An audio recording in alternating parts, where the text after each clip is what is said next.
இன்றைக்கி வந்து சோலார் எக்லிப்ஸ்னால் என்ன, லூனார் எக்லிப்ஸ்னால் என்னன்னு பார்க்க போகிறோம். முதல்ல சோலார் எக்லிப்ஸ் கான்செப்ட் என்னென்னா, the moon passes directly between the sun and earth. அப்படின்னா மூன் வந்து டைரெக்டாக வந்து சன்னுக்கும் மூனுக்கும் உள்ள பாஸ் ஆகுது. அதுதான் வந்து இதோட கான்செப்ட். இது ஈஸியாக வந்து மெமரி பண்ணிக்க.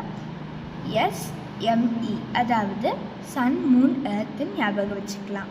அதுக்கப்புறம் the moon blocks the sunlight and casts its shadow on to earth, making the sky turns dark during the day time. அப்படின்னா மூன் வந்து சன்னோட லைட்டை பிளாக் பண்ணுது, அப்புறம் நம்மளுக்கு ஷேடோ வருது. எர்த்தில் இருக்கவங்களுக்கு அது எப்படி தெரியும்னா, டைரெக்டாக பகல் வந்து அப்படியே ராத்திரியாக மாறின மாதிரி தெரியும். அதாவது பகல் வந்து அப்படியே பிளாக் ஆன மாதிரி தெரியும். அதுதான் வந்து சோலார் எக்லிப்ஸ். அடுத்தது லூனார் எக்லிப்ஸ் பார்க்கலாம்.